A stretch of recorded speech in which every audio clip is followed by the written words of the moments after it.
The morning sun cast long shadows across the cobblestones of Buckingham Palace as crowds of tourists began gathering for the changing of the guard ceremony.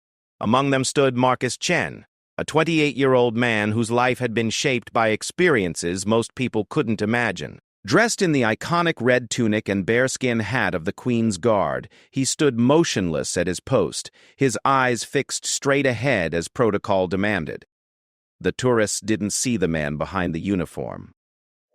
They saw only the spectacle, the tradition, the photo opportunity. Children pointed and giggled, adults snapped countless pictures, and teenagers tried their best to make the stoic guard break character. Marcus had grown accustomed to this daily routine over the past 6 months since joining the regiment. But today felt different somehow. A group of university students from America had positioned themselves directly in front of his post. They were loud, confident, and completely unaware of the profound story that stood before them in perfect military bearing. The leader of the group, a young man wearing an expensive designer jacket and carrying the latest smartphone, began what would become an increasingly uncomfortable performance. "Look at this guy," the student called out to his friends, his voice carrying across the courtyard. "Just standing there like a statue. Bet he's never done anything interesting in his entire life. Probably joined the army because he couldn't get a real job." His companions laughed, emboldened by their leader's boldness. They began taking turns posing next to Marcus, making exaggerated military salutes and silly faces. The crowd around them grew larger, some people looking uncomfortable with the display, while others pulled out their phones to record what they thought was harmless fun. Marcus remained perfectly still, his training keeping him focused despite the growing discomfort of the situation. His mind, however, began to drift to memories he had worked hard to keep buried. The sound of the students' laughter mixed strangely with echoes from his past, the laughter of children playing in a refugee camp, the nervous laughter of soldiers before a dangerous mission, the bitter laughter of survivors who had lost everything. The American student, seeing that his antics weren't getting a reaction, decided to escalate his performance. He began speaking directly to Marcus, his voice dripping with mock respect. "Sir, yes, sir. I bet you've seen some real action, haven't you? Like, what's the most dangerous thing you've ever faced? A pigeon landing on your hat?" The crowd's reaction was mixed. Some people laughed nervously, while others began to shift uncomfortably. An elderly British gentleman in the crowd cleared his throat loudly, clearly disapproving of the student's behavior. But the Americans were too caught up in their performance to notice. What none of them knew was that Marcus had indeed seen action, more than any young man should ever have to witness. His journey to this moment, standing guard at one of the world's most famous palaces, had begun 15 years earlier, and halfway around the world, in a place where survival was a daily struggle. Marcus had been born in Syria to parents who had dreamed of giving their children a better life. His father was a teacher, his mother a nurse, and they lived in a modest apartment in Aleppo with Marcus and his younger sister, Layla. The family was close-knit, filled with love and laughter, and Marcus's earliest memories were of helping his father grade papers while his mother taught him to read. But when Marcus was 13, everything changed. The civil war that had been brewing finally reached their neighborhood with devastating force. The sound of gunfire and explosions became as common as the morning call to prayer. Schools closed, hospitals were overwhelmed, and families like Marcus's were forced to make impossible choices. The first time their building was hit by shrapnel, Marcus's parents knew they couldn't stay. They had hoped the conflict would end quickly, that life would return to normal. But as months passed, and the violence only intensified, they realized they needed to leave everything behind to save their children's lives. The journey from their home to the refugee camp in Jordan took 3 weeks. They traveled mostly at night, hiding during the day, carrying only what they could fit in 2 small backpacks. Marcus, despite being just 13, had to help care for 7-year-old Layla, who didn't understand why they had left their toys and friends behind. During that journey, Marcus witnessed things that would change him forever. He saw families torn apart, children separated from their parents, and people willing to risk everything for a chance at safety. He learned that survival often meant making choices no one should have to make, and that sometimes the strongest thing you could do was to keep moving forward when everything inside you wanted to give up. The refugee camp in Jordan became their home for the next 4 years. What was supposed to be a temporary shelter stretched into seasons, then years. The camp was a city of tents and prefabricated buildings, home to thousands of people who had fled the same violence that had driven Marcus's family from their home. Life in the camp was a daily exercise in resilience.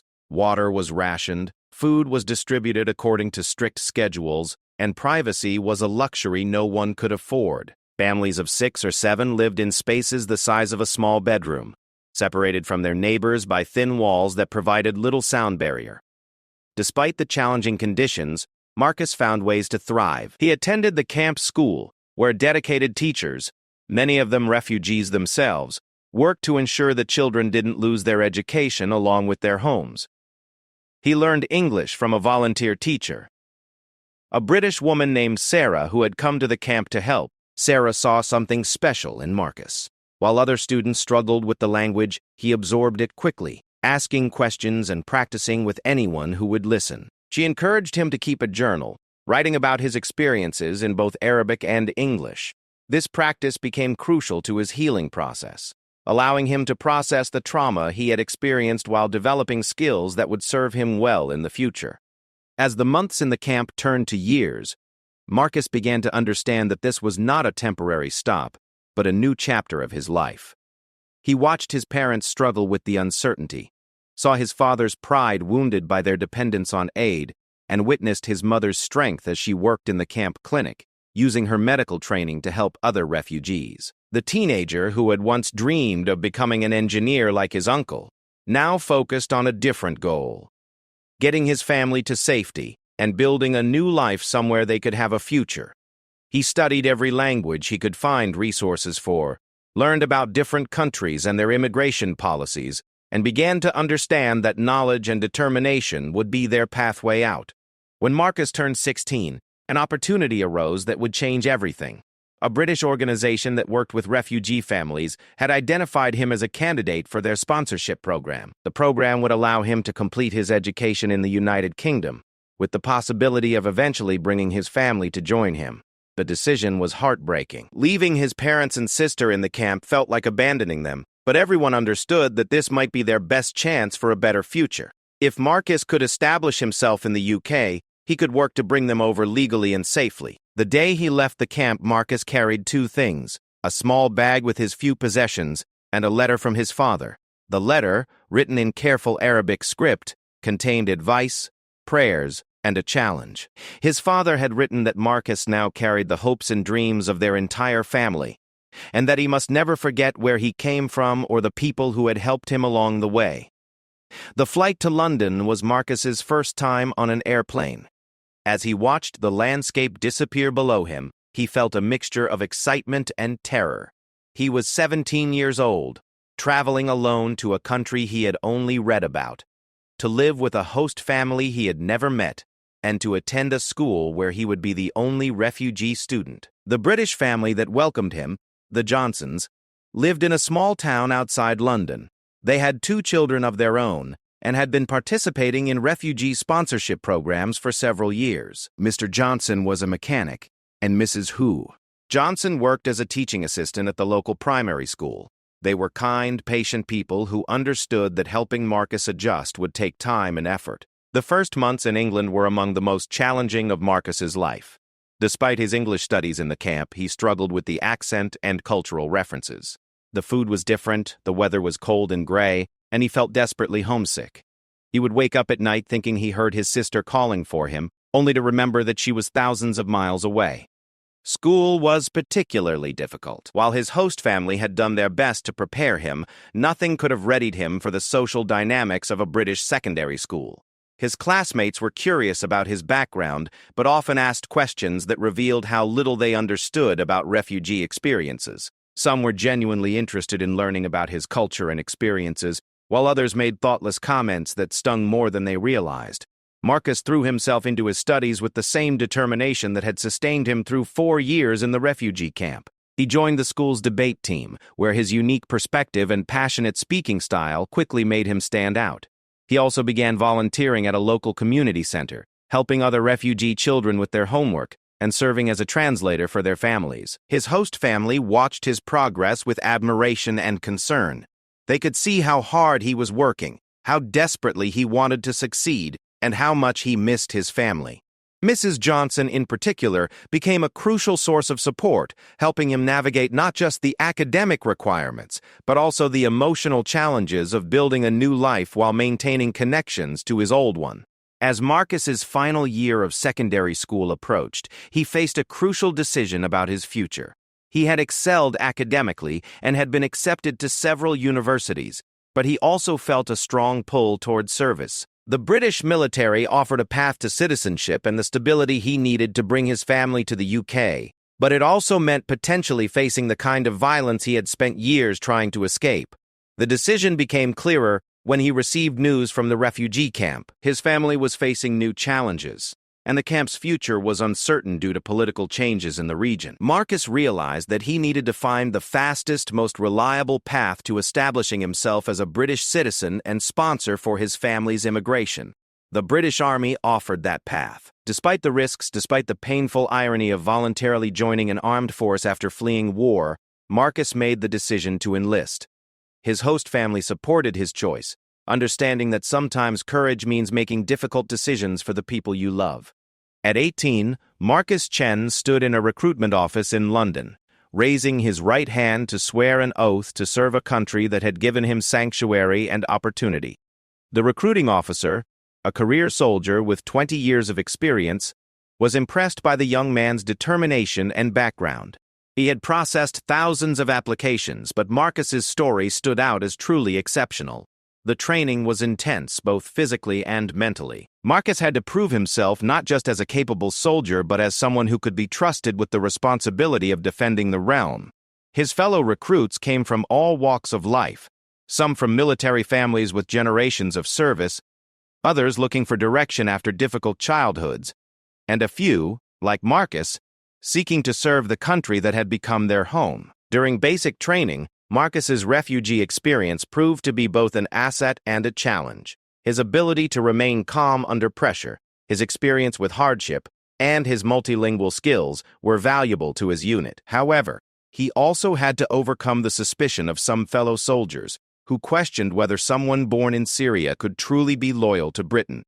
Marcus proved his dedication through his actions rather than words. He volunteered for the most challenging assignments, helped struggling recruits improve their performance, and demonstrated again and again that his commitment to his new country was absolute. His commanding officers noted his exceptional performance and recommended him for specialized training. After completing basic training, Marcus was selected for the prestigious Queen's Guard Regiment. This assignment was both an honor and a tremendous responsibility. The Queen's Guard are not just ceremonial soldiers. They are active duty troops tasked with protecting the royal family and their residences. The selection process was rigorous, requiring not just military competence, but also the ability to maintain perfect discipline under the intense scrutiny of the public eye. The training for the Queen's Guard was unlike anything Marcus had experienced. Every movement, every position, every response was rehearsed until it became second nature. He learned the intricate drill movements, the protocols for different ceremonies, and the mental techniques needed to stand motionless for hours at a time while tourists tried every trick imaginable to make him break character. But perhaps most importantly, he learned about the history and significance of the role he was undertaking. The Queen's Guard represented centuries of British military tradition, and wearing the uniform meant becoming part of a legacy that stretched back through countless generations of soldiers who had served the crown. Now, 6 months into his posting, Marcus stood at his post outside Buckingham Palace, listening to the American students mock him while thinking about the incredible journey that had brought him to this moment. He thought about his parents and sister, still waiting in the refugee camp, but now with approved visas that would bring them to London within the next few months. He thought about Sarah, his English teacher from the camp, who had written to congratulate him when she learned about his assignment to the Queen's Guard. Most of all, he thought about the letter from his father that he still carried in his wallet, now worn soft from years of handling. The letter reminded him that every day was an opportunity to honor not just his own dreams, but the sacrifices of everyone who had helped him reach this point. The American students continued their performance, unaware that they were mocking someone whose courage and resilience far exceeded anything they had ever been required to demonstrate.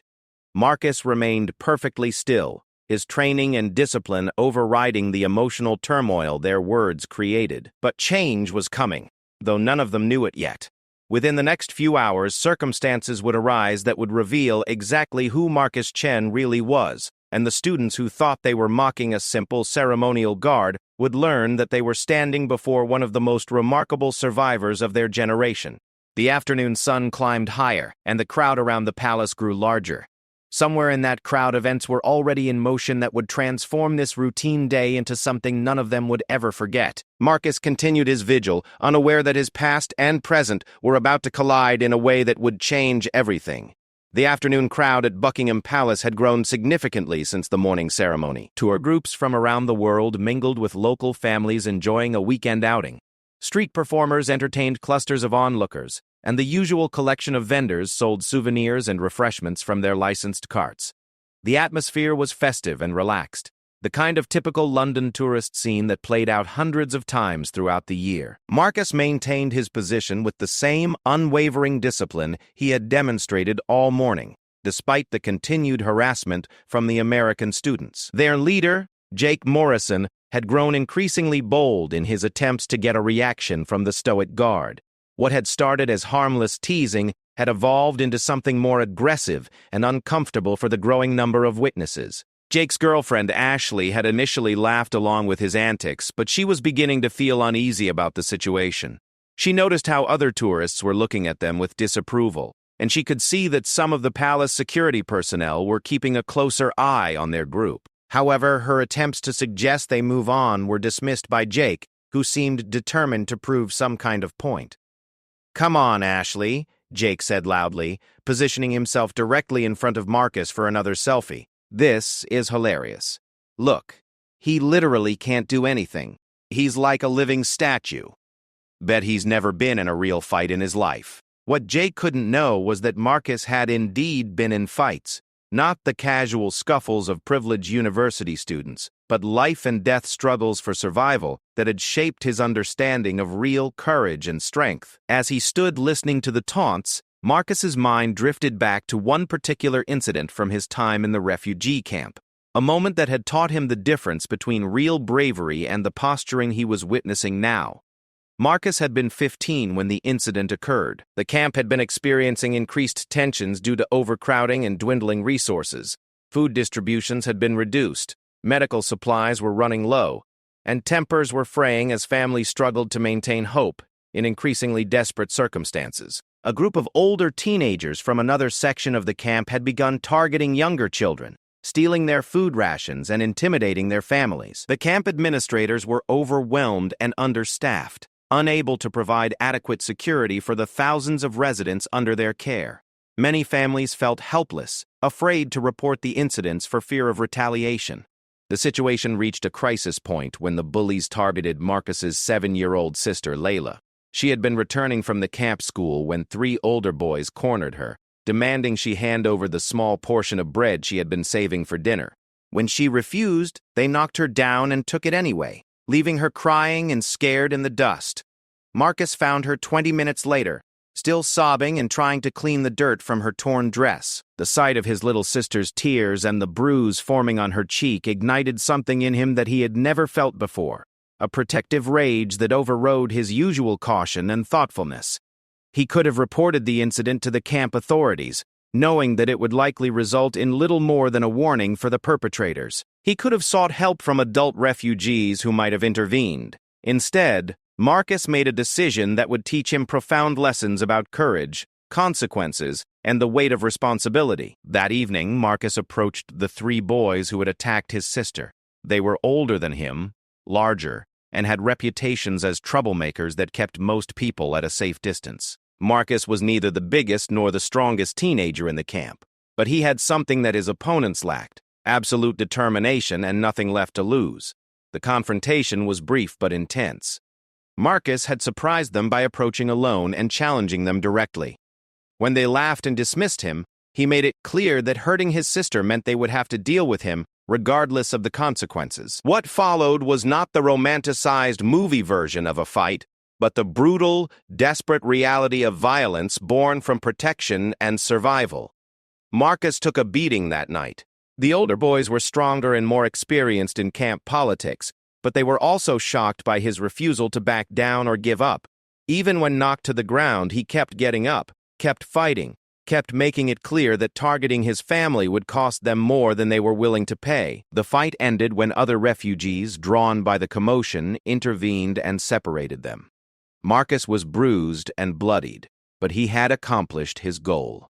Word spread quickly through the camp that attacking the Chen family's children would result in a response that made the cost too high. More importantly, Marcus had learned something crucial about himself, that he was capable of standing up for what mattered, even when the odds were against him. The aftermath of the fight taught him equally important lessons. His parents were horrified when they saw his condition, but they also understood why he had felt compelled to act. His father sat with him that night, cleaning his wounds and explaining the difference between necessary violence and pointless aggression. Sometimes, his father had said, a man must fight not because he wants to, but because others depend on him to do so. But remember, son, the strongest person is not the one who can hurt others, but the one who protects those who cannot protect themselves. Today you were strong, but tomorrow you must be wise. That conversation stayed with Marcus through all the challenges that followed. It influenced his decision to join the British Army, his choice to serve in the Queen's Guard, and his ability to maintain discipline even when faced with the kind of ignorant provocation he was experiencing now. As Jake continued his performance for his friends and the growing crowd, Marcus remained perfectly still, his training overriding the personal emotions stirred by the memories.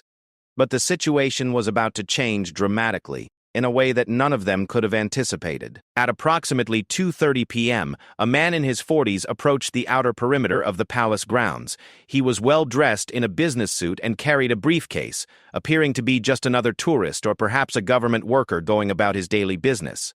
His name was David Hassan, and he was indeed a government worker, but not in the way his appearance suggested.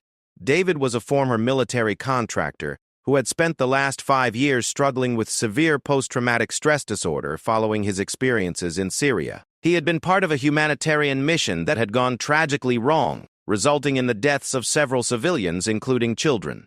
The incident had been ruled an unavoidable tragedy, but David had never forgiven himself for his role in what had happened. For months, he had been planning what he saw as a final act of protest against what he perceived as British military involvement in conflicts that harmed innocent people.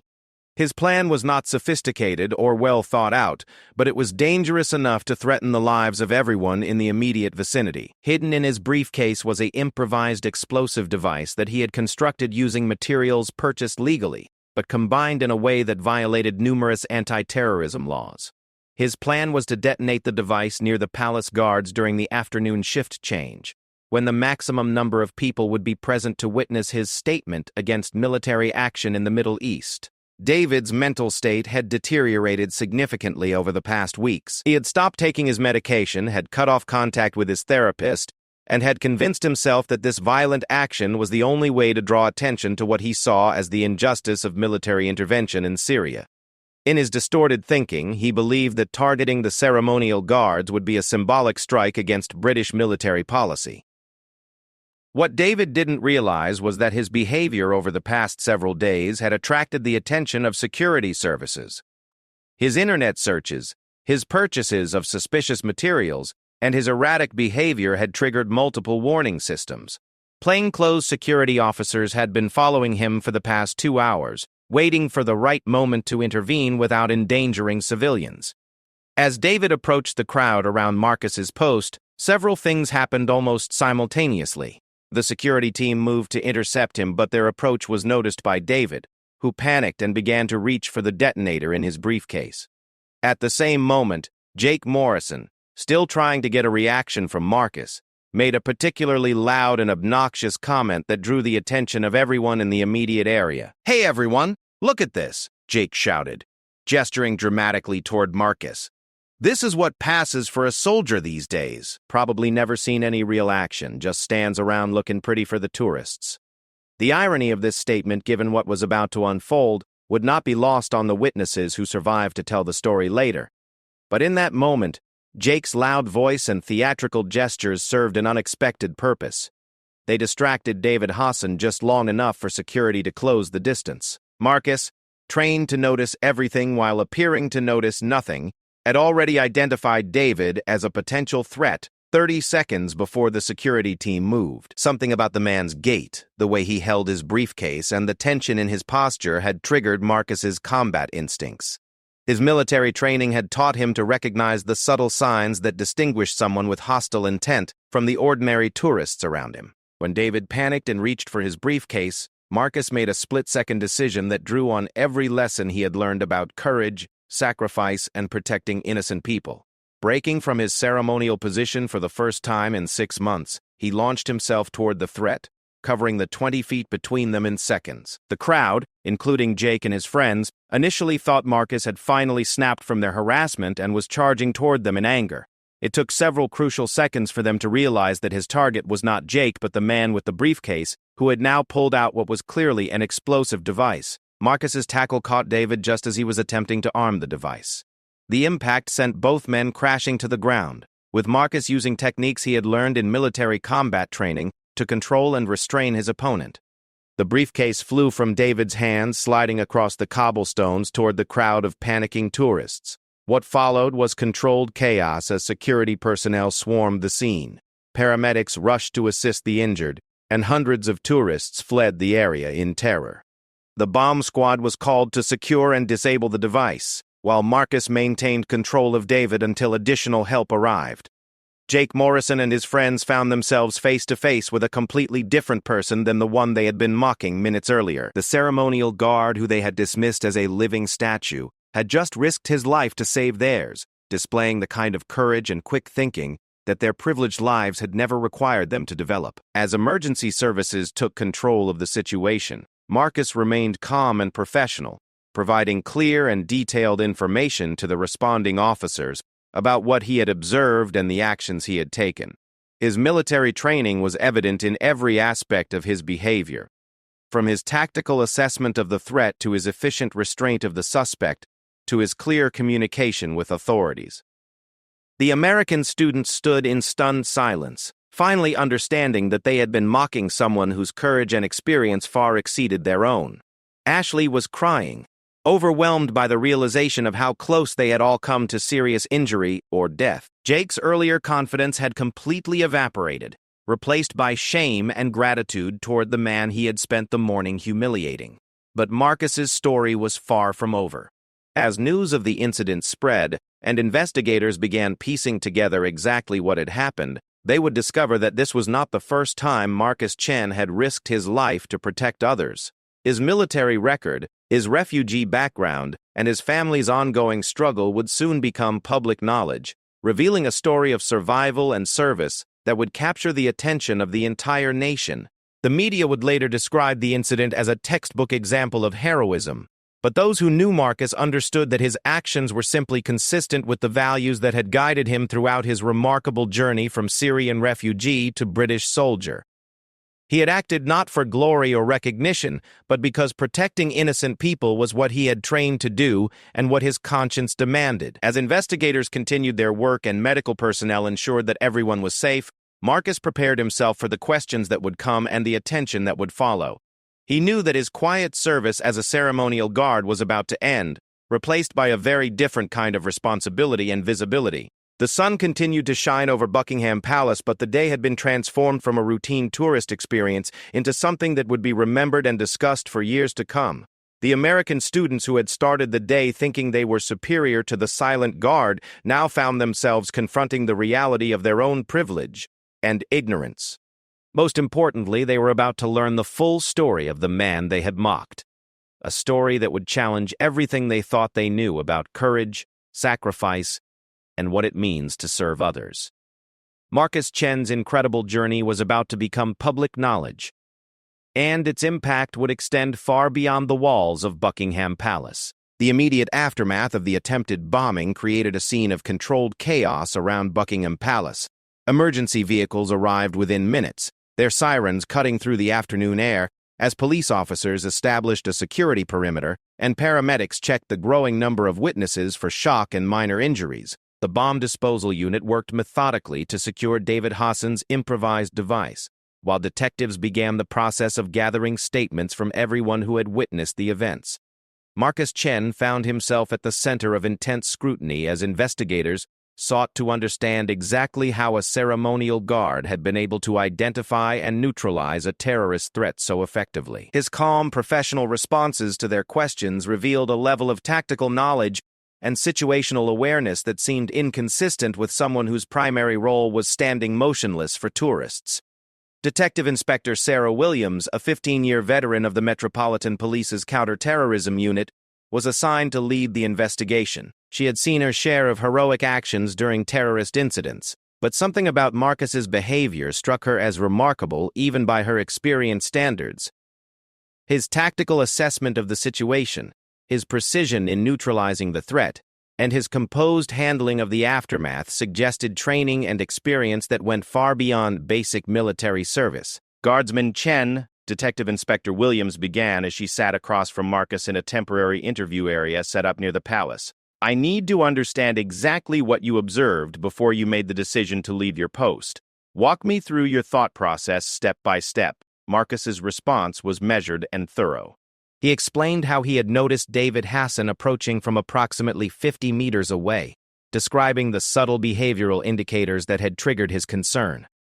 The man's gait had been purposeful but irregular, suggesting someone fighting against their own nervousness. His grip on the briefcase had been too tight for someone simply carrying documents, and his scanning of the crowd had the focused intensity of someone looking for security personnel rather than tourist attractions. I've seen that behavior before, Marcus explained, his voice steady but carrying an undertone that Detective Inspector Williams couldn't quite identify. People planning violence often exhibit specific patterns of movement and attention.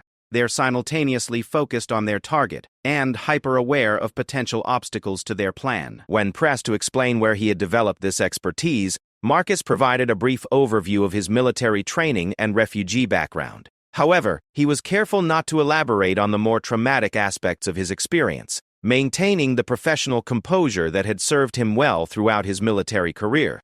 What Marcus didn't mention, and what would only emerge through later investigation, was that his ability to identify potential threats had been developed through years of living in situations where such skills were necessary for survival.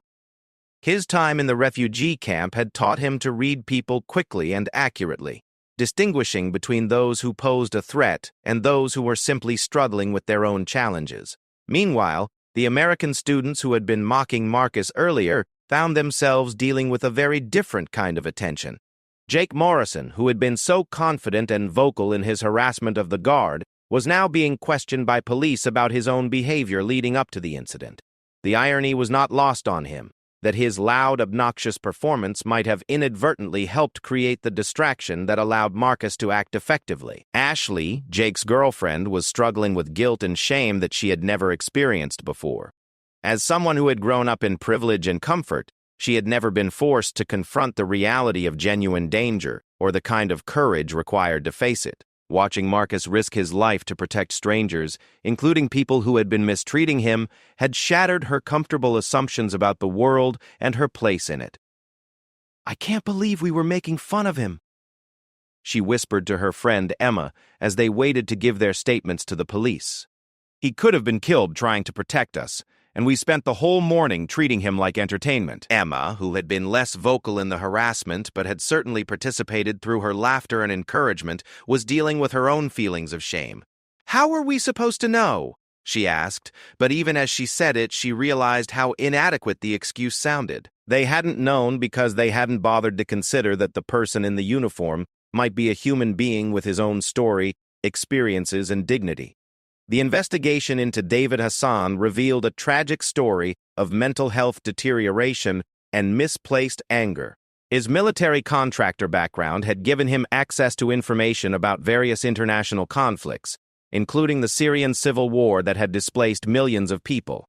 His PTSD, triggered by a humanitarian mission that had resulted in civilian casualties, had gradually warped his perception of reality and his understanding of appropriate responses to injustice. In a cruel irony that would only become apparent later, David Hassan and Marcus Chen had both been affected by the same conflict, but their responses could not have been more different. Where David had turned his trauma into destructive anger aimed at innocent people, Marcus had channeled his experiences into a commitment to protecting and serving others. As the hours passed and investigators pieced together more details about the incident, interest in Marcus's background began to grow. His regimental commander, Colonel James Mitchell, arrived at the scene and was briefed on his guardsman's actions. Colonel Mitchell was a career officer with 30 years of experience, and he had seen genuine heroism often enough to recognize it when it occurred. Guardsman Chen's actions today were completely consistent with his character and training, Colonel Mitchell told Detective Inspector Williams. He's been an exemplary soldier since joining the regiment, but I'll admit that today's incident suggests there's more to his background than his standard file indicates. The colonel's assessment was accurate. Marcus's military record showed excellent performance and rapid advancement, but it didn't capture the full scope of his experiences or the depth of character that had been forged through years of hardship and displacement. His service record noted his refugee background, but didn't detail the specific challenges he had overcome or the skills he had developed through necessity rather than formal training.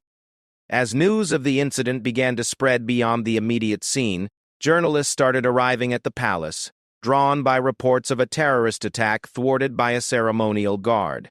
The initial reports were sketchy and focused on the basic facts. A man with an explosive device had been stopped by a Queen's Guard who had broken protocol to tackle the threat. But as reporters began digging deeper into the story, they discovered that the hero of the incident was not just any guard, but a former refugee whose journey to Britain had been extraordinary, even by the standards of displacement and survival that characterized the ongoing global refugee crisis. Marcus's story began to emerge through interviews with his host family, teachers from his secondary school, and volunteers who had worked with him during his integration into British society.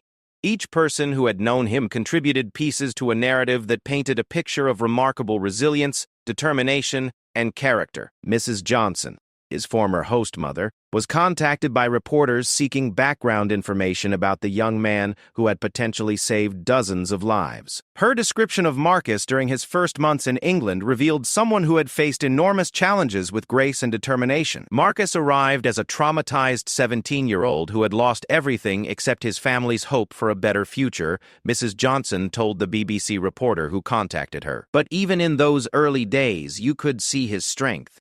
He never complained about his situation, never felt sorry for himself.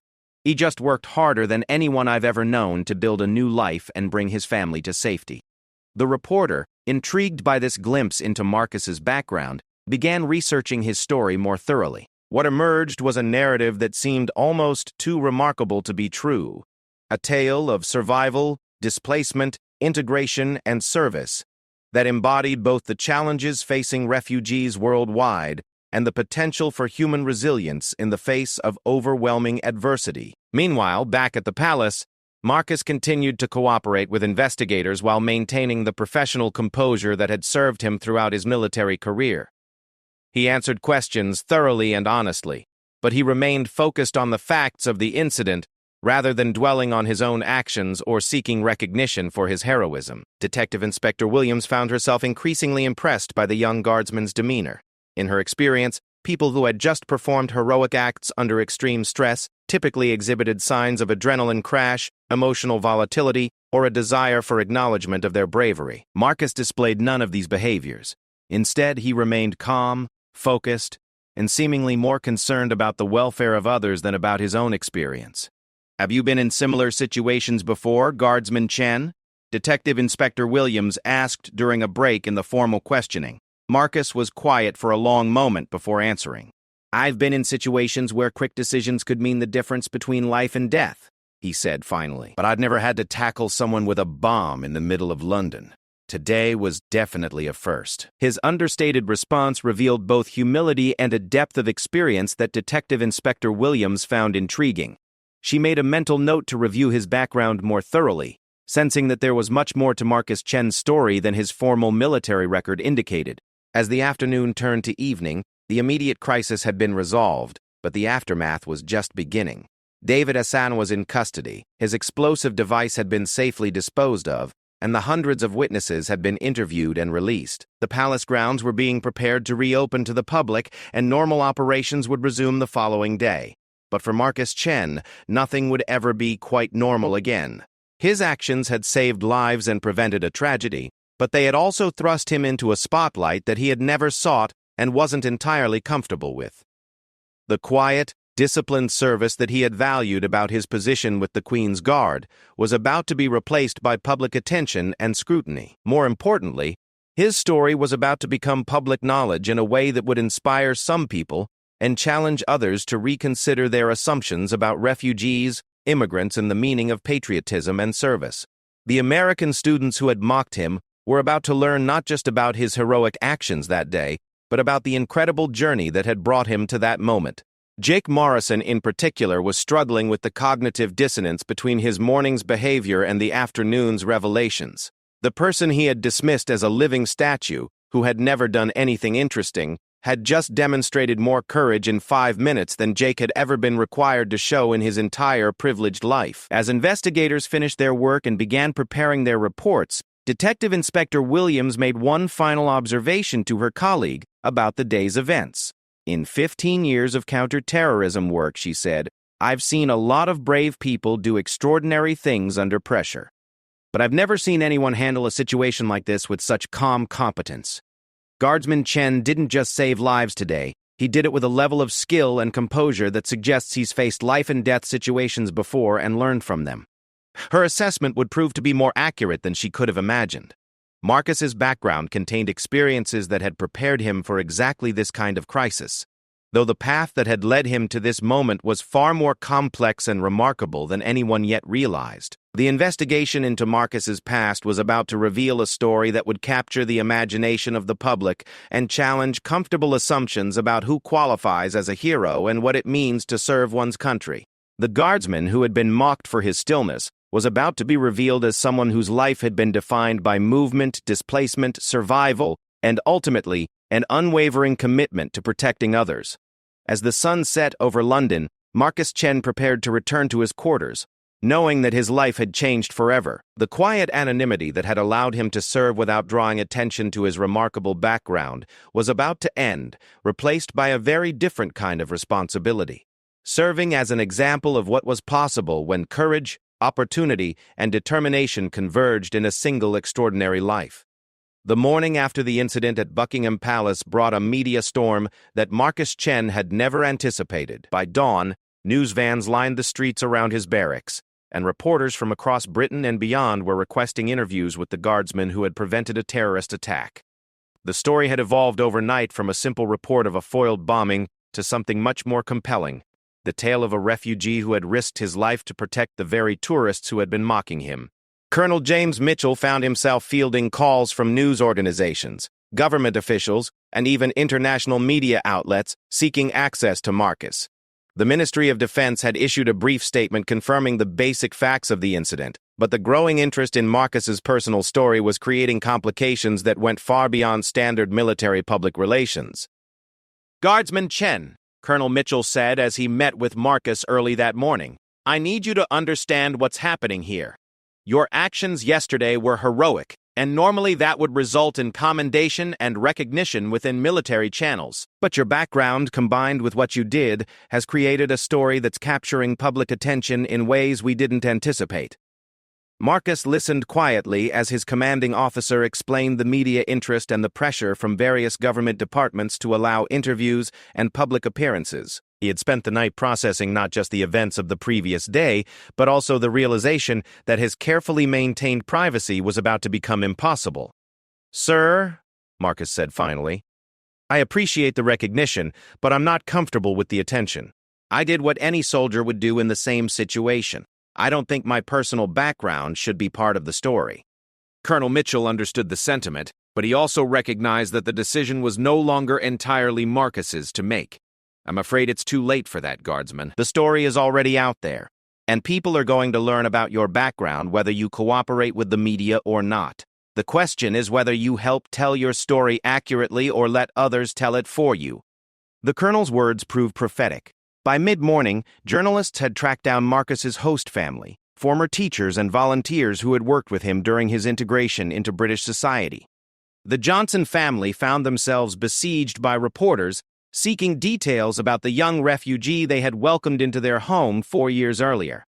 Johnson, protective of Marcus's privacy but also proud of his achievements, agreed to speak with a few selected journalists. Her interviews provided the first detailed glimpse into Marcus's early experiences in Britain and the challenges he had overcome to reach his current position. When Marcus first arrived, he was carrying the weight of experiences that no teenager should have to bear, Mrs. Johnson told a BBC reporter. But what struck me immediately was his determination to not let those experiences define him negatively. He was grateful for the opportunity he'd been given, but he never saw it as charity. He saw it as a chance to prove himself and to create a future for his family. The reporter, Sarah Chen, no relation to Marcus despite the shared surname, was particularly interested in the details of Marcus's integration into British society. Her investigation revealed a story of academic achievement, community service, and personal growth that painted a picture of someone who had embraced his new country while never forgetting his origins. At the secondary school Marcus had attended, his former teachers recalled a student who had excelled academically despite the language and cultural barriers. His debate coach, Mr. David Thompson, provided particularly insight into Marcus's character and capabilities. "Marcus brought a perspective to our debates that was unlike anything we'd encountered before," Mr. Thompson explained. "When we discussed international conflicts, refugees' rights, or immigration policy, he could speak from personal experience while maintaining the analytical rigor that made him such an effective debater. He never used his background as an emotional appeal, but rather as evidence to support carefully constructed logical arguments." The debate coach also revealed that Marcus had won the school's prize for Most Improved Student in his final year, and had been offered places at several prestigious universities before choosing military service instead. This detail surprised many people who assumed that joining the army represented a lack of other options rather than a deliberate choice made from a position of strength. Meanwhile, the American students who had harassed Marcus the day before were dealing with their own media attention, though of a very different and much less flattering nature. Video footage of their behavior, recorded by other tourists, had been shared widely on social media, creating a viral story about privileged college students mocking a hero. Jake Morrison found himself trending on Twitter, but for all the wrong reasons. The contrast between his arrogant behavior in the morning and Marcus's heroic actions in the afternoon had created a perfect storm of public outrage about entitled behavior and ignorance about the experiences of immigrants and refugees. Ashley, Jake's girlfriend, was struggling with guilt and shame that she had never experienced before. She had spent the night crying and thinking about how her behavior reflected not just on herself, but on her family, her university, and her country. The realization that she had been mocking someone who had experienced more hardship in his young life than she could imagine was devastating to her self-image. "I keep thinking about what would have happened if he hadn't been there," she told her roommate Emma during a tearful phone conversation. "That man could have killed dozens of people, including us, and we spent the whole morning treating the person who saved us like he was entertainment." Emma, who was back at their university in the United States, was trying to manage the social media fallout from their group's behavior. The video of Jake's harassment had been viewed millions of times, and the comment sections were filled with criticism of American tourist behavior abroad and broader discussions about privilege, respect, and cultural sensitivity. Back in London, investigators were continuing to piece together the full story of both the attempted attack and the response that prevented it. Detective Inspector Williams had spent hours reviewing Marcus's military records, immigration documents, and background checks, building a comprehensive picture of his journey from Syrian refugee to British soldier. What emerged was a timeline that revealed not just Marcus's personal resilience, but also the effectiveness of Britain's integration programs for refugees when combined with individual determination and community support. His progression from traumatized teenager to decorated guardsman represented a success story that contradicted many negative stereotypes about refugee integration. The investigation also revealed details about Marcus's family situation that added another layer to his story. His parents and sister were scheduled to arrive in London within the next 6 weeks, their immigration finally approved after years of applications and waiting. The reunion that Marcus had been working toward for almost 5 years was about to happen, and his actions at the palace had ensured that his family would be arriving to find him not just established in his new country, but recognized as a national hero.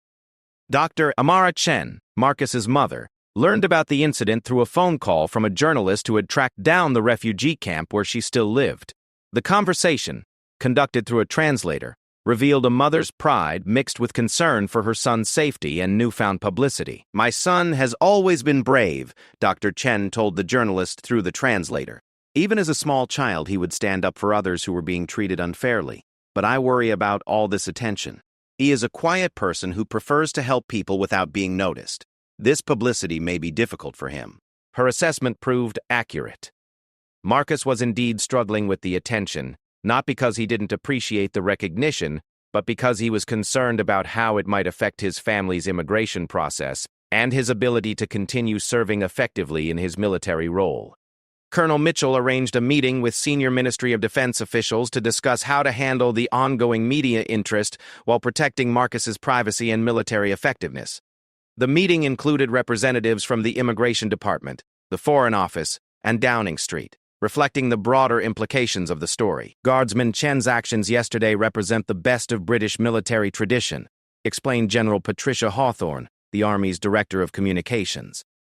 "But his background also provides an opportunity to demonstrate the positive outcomes possible when Britain provides sanctuary to those fleeing persecution. This story challenges negative narratives about immigration while highlighting the contributions that refugees can make to their new communities. However, the officials also recognize the need to balance public interest with Marcus's privacy and his family's security. There were legitimate concerns about making Marcus too visible while his parents and sister were still in a refugee camp, potentially creating security risks for them. During this period, Marcus continued his regular duties while dealing with the surreal experience of reading about himself in newspapers and seeing his story discussed on television news programs. The coverage was overwhelmingly positive, but it was also intensely personal, revealing details about his life that he had shared only with close friends and family. One particularly moving piece appeared in The Guardian, written by a refugee advocate who had worked in the Jordanian camp where Marcus's family still lived. The article provided context for Marcus's experiences by describing the conditions in the camp and the challenges faced by refugees seeking resettlement in Western countries. Marcus Chen's journey from a tent in Zatari refugee camp to the gates of Buckingham Palace represents thousands of hours of determination, study, and personal growth, the article explained. But it also represents the success of programs that recognize refugees not as burdens to be managed, but as potential citizens with valuable contributions to make. The article went on to describe the camp school where Marcus had first learned English, the volunteer teachers who had encouraged his academic development, and the long process of applications and interviews that had eventually led to his acceptance into the British resettlement program. Reading about his own experiences in this broader context helped Marcus understand why his story had captured public attention. It wasn't just about one person's heroic actions, but about larger questions of identity, belonging, and what it means to serve one's country. 3 days after the incident, Marcus received a phone call that changed his perspective on the media attention he was receiving. Sarah, his former English teacher from the refugee camp, had managed to contact him through official channels after seeing his story in international news coverage. "Marcus," she said, her voice emotional even through the long-distance connection, "I am so proud of what you have accomplished. But I also want you to know that your story is giving hope to hundreds of students I've worked with over the years. They see what you've achieved, and it helps them believe that their own dreams are possible." The conversation helped Marcus realize that his story had value beyond his own comfort level with publicity.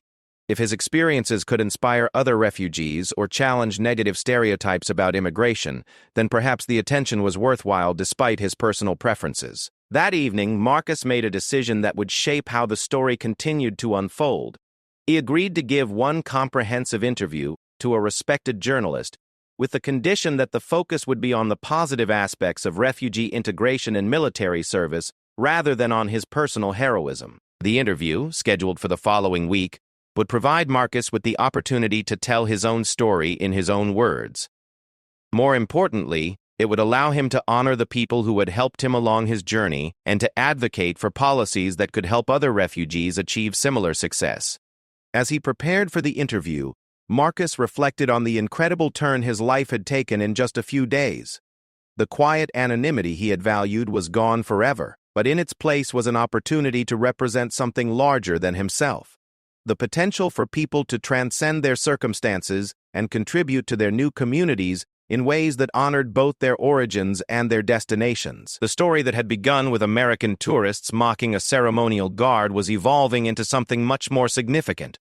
A narrative about courage, integration, service, and the complex meaning of patriotism in an interconnected world. Marcus Chen was about to become more than just a heroic guardsman. He was about to become a symbol of what was possible when opportunity met determination, and when a country's best values were reflected in how it treated those seeking sanctuary. The interview that would define Marcus Chen's public legacy took place 1 week after the incident at Buckingham Palace in the comfortable sitting room of his former host family's home. Marcus had chosen this location deliberately, wanting to honor the Johnsons and demonstrate the importance of community support in refugee integration. The journalist, Michael Davies from the BBC, had agreed to focus the conversation on broader themes of service, identity, and belonging, rather than sensationalizing the dramatic events of the previous week. Dressed in civilian clothes for the first time in months, Marcus sat across from Davies, while Mrs. Johnson provided tea and homemade biscuits. The domestic normalcy of the setting created a striking contrast to the extraordinary story that would emerge during the 2-hour interview. "Marcus," Davies began, "a week ago, very few people knew your name. Today, you're being called a hero by the Prime Minister, and your story is being discussed around the world. How do you feel about that transformation?" Marcus considered the question carefully before answering. "It's overwhelming. Honestly. But I think people are responding to something bigger than just what I did last Tuesday. They're responding to the idea that someone who came here as a refugee can love this country enough to risk his life defending it. That challenges some assumptions that people have about immigrants and our loyalty to Britain." The interview continued for 2 hours, covering Marcus's childhood in Syria, the trauma of displacement, his years in the refugee camp, and his integration into British society.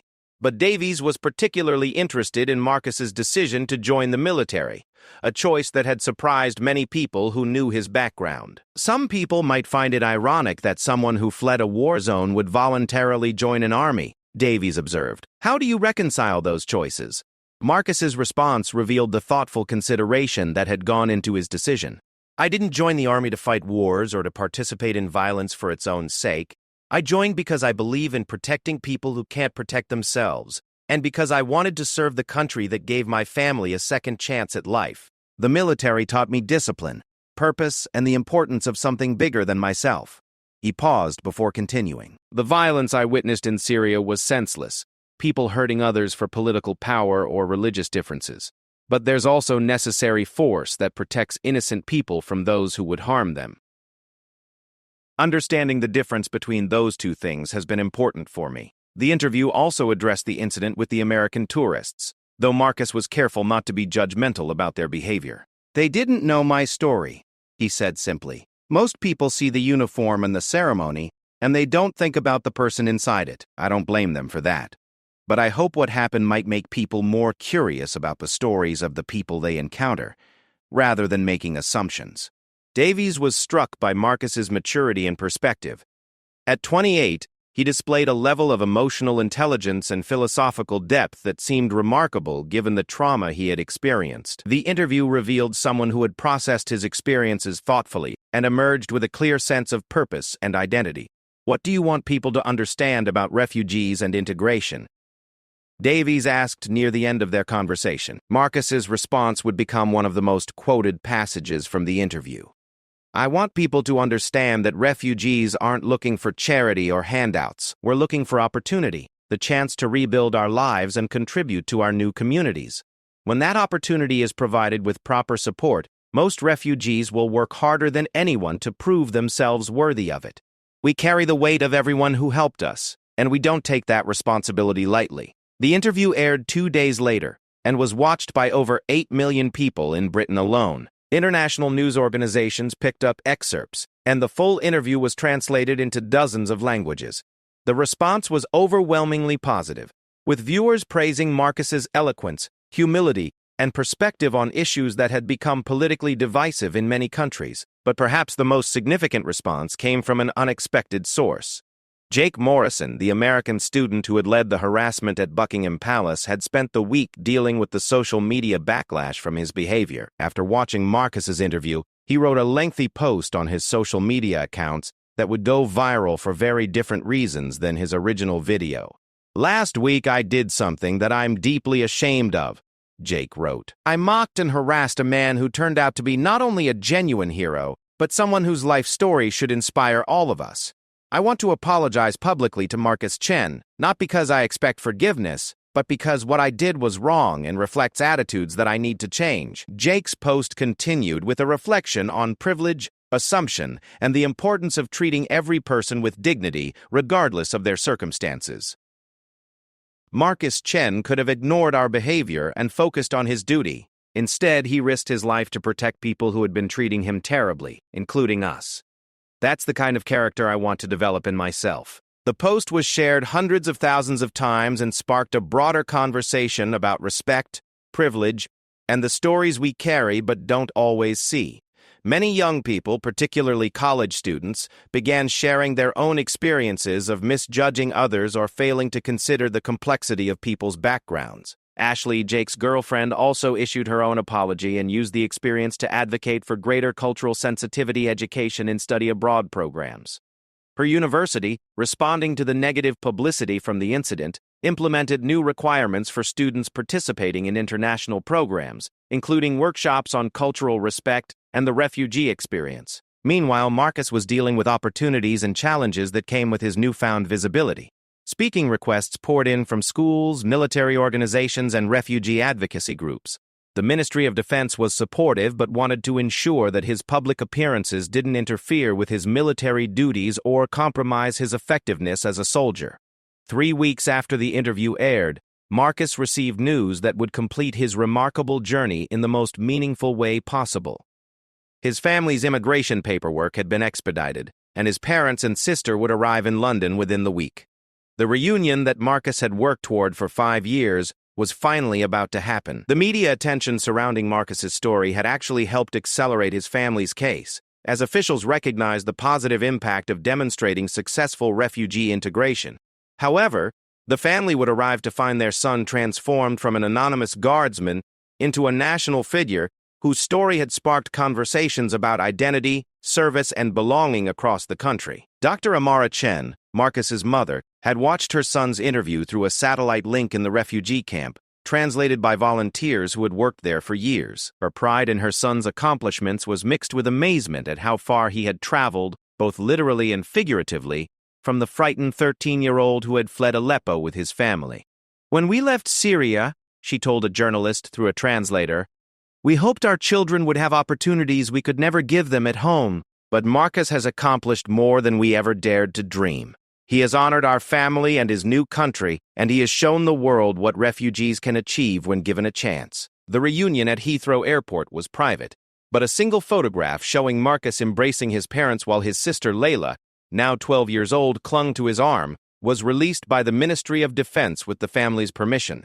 The image became iconic, representing not just one family's journey, but the broader human story of displacement, perseverance, and reunion. Over the following months, Marcus balanced his military duties with carefully selected speaking engagements and advocacy work. He spoke at schools about the importance of education and perseverance, addressed military audiences about the value of diversity in the armed forces, and worked with refugee organizations to support integration programs. His story became a case study in successful refugee integration, cited by policymakers and advocates as evidence of the positive outcomes possible when proper support systems are in place. Academic researchers studied his journey as an example of resilience and adaptation, while military officials used his experience to improve recruitment and support programs for immigrants serving in the British Armed Forces. And 6 months after the incident at Buckingham Palace, Marcus was promoted to Lance Corporal and transferred to a new position that would allow him to work more directly with refugee and immigrant integration programs. His unique background and communication skills made him an ideal liaison between military recruiting efforts and community organizations serving immigrant populations. The American students who had harassed him returned to their university, transformed by the experience. Jake Morrison changed his major to international relations with a focus on refugee policy, inspired by his encounter with Marcus to pursue a career in humanitarian work. Ashley became involved in refugee resettlement programs in her hometown, using her experience to educate other young people about the importance of cultural sensitivity and respect. The broader impact of Marcus's story extended far beyond individual transformations. His interview and subsequent public appearances contributed to a shift in public discourse about refugees and immigration, providing a counter-narrative to political rhetoric that portrayed immigrants as threats rather than potential contributors. Refugee resettlement organizations reported increased volunteer applications and donations following Marcus's story, while military recruitment among immigrant communities improved significantly. Schools across Britain began inviting refugees to share their stories with students, recognizing the educational value of first-hand accounts of displacement and integration. Marcus's former English teacher Sarah, still working in refugee camps in Jordan, reported that her students were inspired by his example and worked even harder in their language and academic studies. His story had become a source of hope for thousands of displaced young people who saw in his journey proof that their own dreams of rebuilding their lives were achievable. 2 years after the incident, Marcus was selected for officer training, beginning a new phase of his military career that would eventually lead to leadership positions where he could influence policy and training related to diversity and inclusion in the armed forces. His unique perspective, forged through displacement, integration, and service, made him an invaluable voice in discussions about modern military challenges and opportunities. The ceremonial guard post where the incident occurred was marked with a discreet plaque commemorating not the specific events of that day, but the broader principle it represented. In recognition of all who serve, protecting not just the crown, but the ideals of courage, service, and welcome that define Britain at its best.